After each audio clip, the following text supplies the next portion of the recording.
Olá, sejam todos muito bem-vindos a mais um episódio de Meninos Eu Vi, podcast criado, roteirizado e apresentado por mim, Rodrigo James, para falar sobre cinema, séries e te oferecer uma curadoria do que assistir em meio a tanto conteúdo que nos é oferecido todos os dias. O Meninos Eu Vi tem episódios inéditos todas as semanas, com críticas e dicas do que assistir e de como estas obras interferem nas nossas vidas. Sigam esse podcast nos principais agregadores do mercado: Spotify, Apple, Deezer, Amazon, YouTube, e marquem para serem avisados dos novos episódios. E claro, curtam, comentem, espalhem a palavra deste podcast por aí. Para falar comigo, usem a caixa de comentários do Spotify ou me mandem uma mensagem diretamente através do site da minha produtora, o cotonizio.com.br, cotonizio com C e S, através das minhas redes sociais, @Rodrigo James no X, no Threads, no Instagram ou no Blue Sky, ou através do YouTube. Comentem aí embaixo no YouTube caso vocês estejam ouvindo esse episódio por esta plataforma. Por fim, eu tenho sempre que reforçar o convite para vocês seguirem a minha newsletter chamada Mala, com notícias, críticas e uma curadoria de cultura pop e entretenimento que eu solto todas as sextas-feiras para os e-mails cadastrados. E considerem também serem apoiadores pagos para fortalecer a criação de conteúdo feita de forma independente. A Mala fica no malanewsletter.substack.com. Ou, se vocês preferirem, acessem aí as minhas redes sociais que vocês encontram o link dela por lá. Hoje vamos falar do novo filme de Bong Joon-ho, diretor de Parasita, é o Mickey 17. Hi, Mickey. Are you experiencing any vertigo? I guess I am feeling a little dizzy. Oh, wow! Did you see that?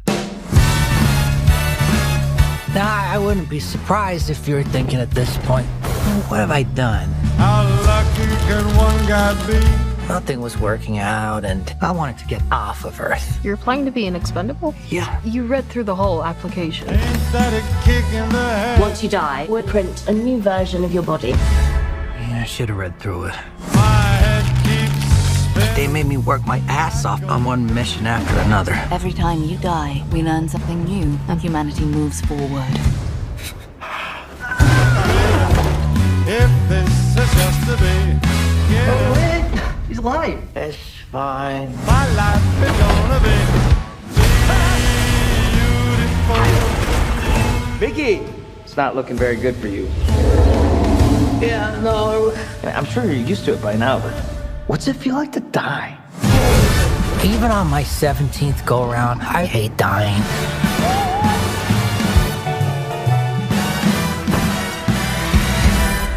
Mickey 17 é o primeiro filme do Bong Joon-ho depois de Parasita. E a primeira má notícia que eu trago para vocês é que ele não é um outro Parasita, no sentido de que ele não é um filme tão bom quanto o Parasita. Bom, mas até aí tudo bem, porque Parasita é um clássico moderno do cinema e não dá pra gente querer que o mesmo diretor vá produzindo clássicos atrás de clássicos, filmes que são unanimidade, né? Parasita é uma espécie de unanimidade, é talvez a maior unanimidade recente do cinema. Ele ganhou todos os prêmios no ano em que ele até concorreu ao Oscar, ganhou Palma de Ouro, ganhou todos os Oscars que ele poderia ganhar e é considerado, sim, já um clássico moderno. Então eu até acho que o Bong Joon-ho jamais vai superar o Parasita. Torço para que eu esteja errado, mas não foi com esse Mickey 17 que ele superou. Mickey 17, como eu vou contar aqui pra vocês, é um filme cheio de altos e baixos. Tem bons e maus momentos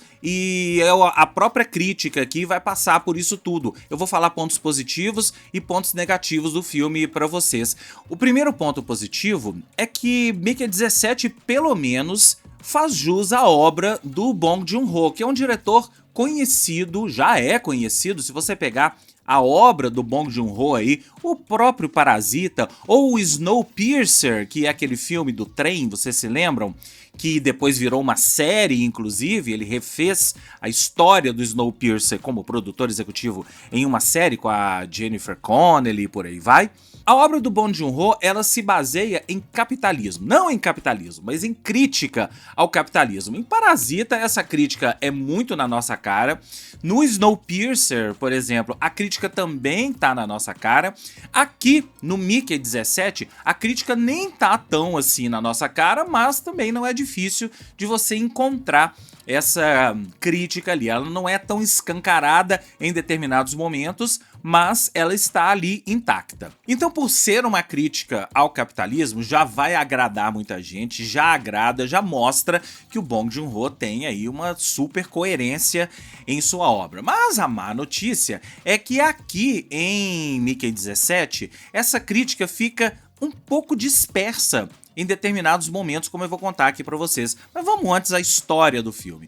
Mickey 17 é focado no personagem Mickey, que é o personagem do Robert Pattinson, mais uma vez nos entregando uma grande performance e mostrando que é um dos atores mais versáteis que a gente tem no momento. Se você ainda tem preconceito contra o Robert Pattinson por causa de Crepúsculo, você não sabe que você tá perdendo. É um dos atores que mais soube fazer escolhas inteligentes na carreira, filmou com Cronenberg, e se você for pegar todas as escolhas do Robert Pattinson, são escolhas que vão do cinemão independente, ele escolhe trabalhar com os diretores certos, até escolhas do cinemão blockbuster, mas que tenham a ver com a personalidade dele, com o tipo de interpretação que ele quer entregar, como foi, por exemplo, o Batman, e vem aí o Batman 2, e isso é assunto mais pra frente. Mas então o filme é focado no personagem Mickey, que é um personagem meio errante na Terra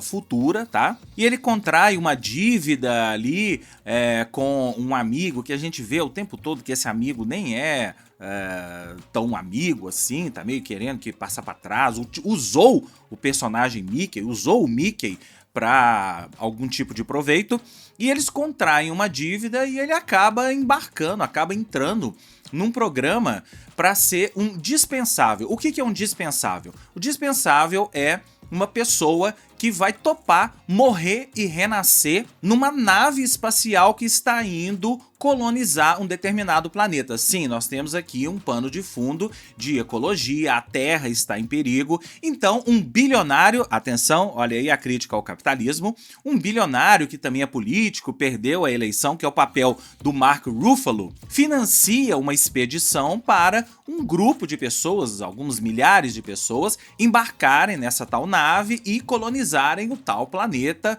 a sei lá quantos anos-luz da Terra. E o Mickey é um personagem que topa entrar pro tal programa de dispensáveis. O que é um programa de dispensável, como eu estava explicando? A pessoa topa morrer e renascer com a memória intacta. Então é uma espécie de impressora 3D. Não é bem uma espécie de impressora 3D, é uma impressora 3D.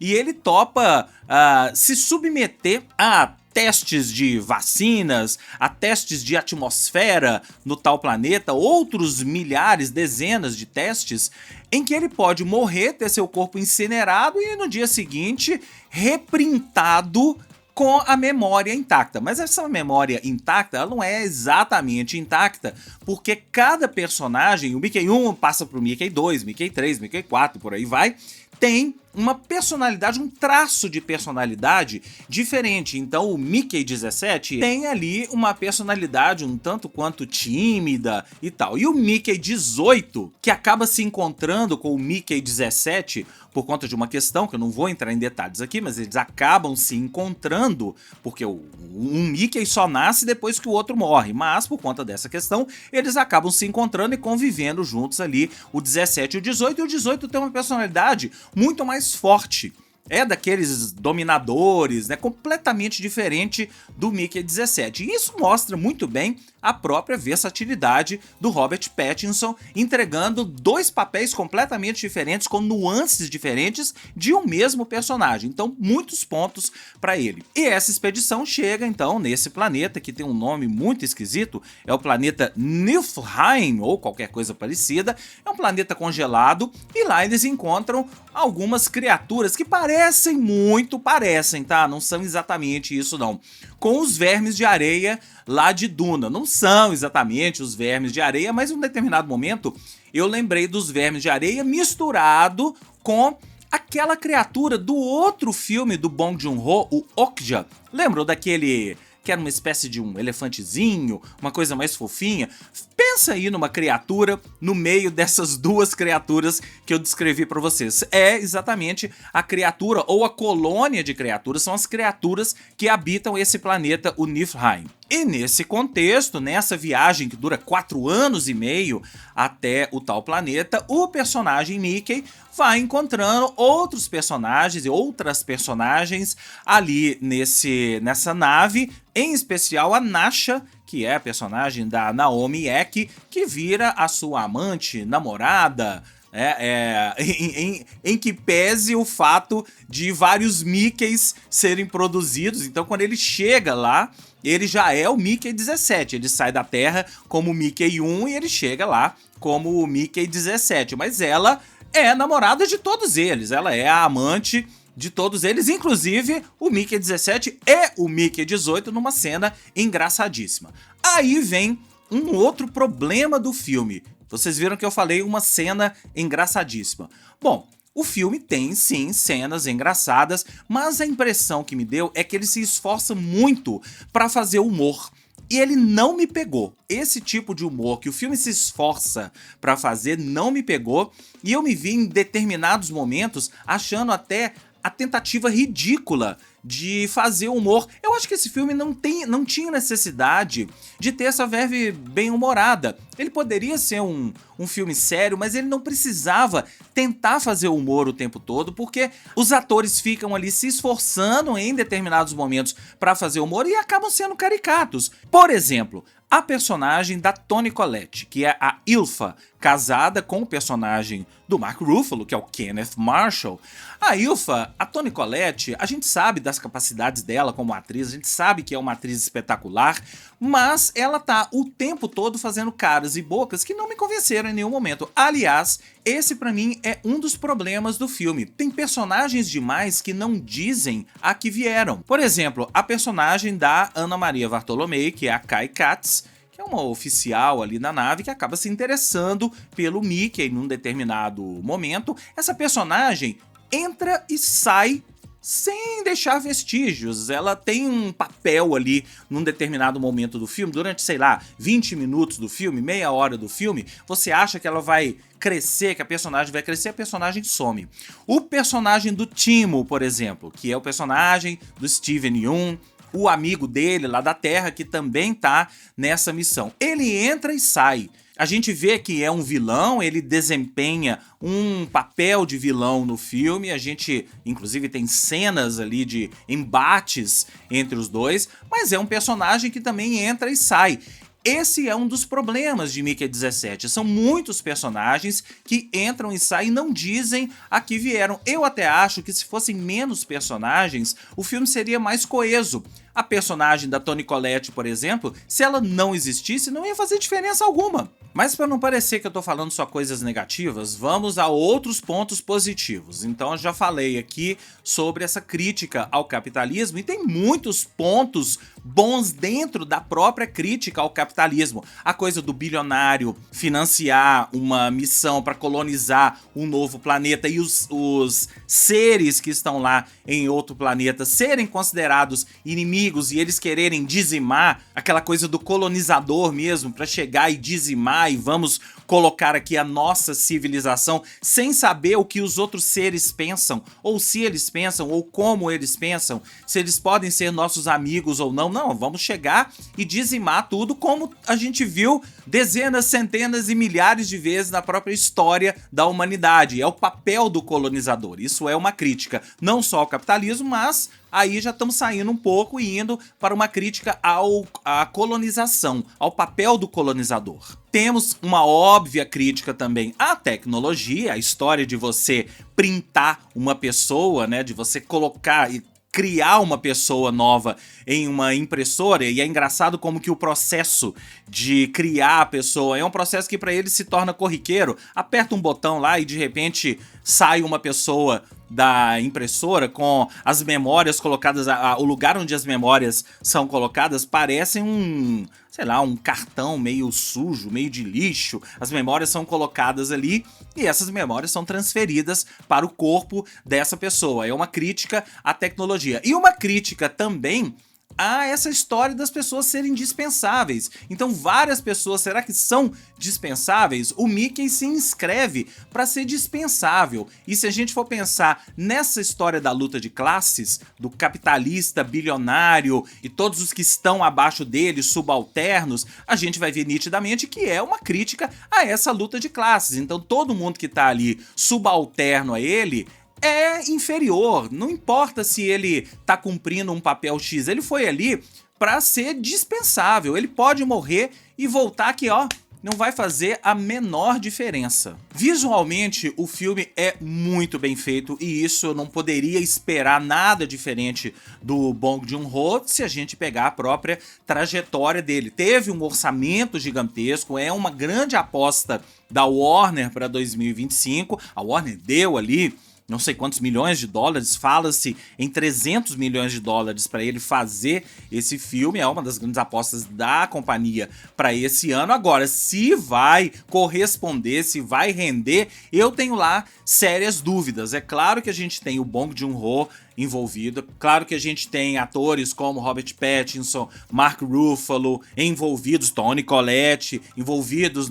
nessa produção, eles são chamarizes de bilheteria, mas eu tenho lá uma impressão que o filme não vai ser esse sucesso que a Warner pretende, exatamente porque ele tem todos esses problemas que eu tô falando pra vocês. São problemas que inviabilizam o filme? Obviamente que não. É um filme bem assistível. Se você conseguir entrar no tipo de humor dele, vai ser muito mais assistível, até você vai ter uma experiência até muito melhor do que a experiência que eu tive, mas o fato é que não é um tipo de humor para todo mundo, não é um tipo de história que agrada, não é um tipo de história tão palatável como o próprio Parasita, mas sim, tenho certeza que é um filme que vai encontrar o seu público, só não sei se ele vai ser tão numeroso quanto a Warner espera. O filme também traz, claro, uma crítica à convivência em sociedade, uma sociedade que está se formando ali em uma nave espacial e que teoricamente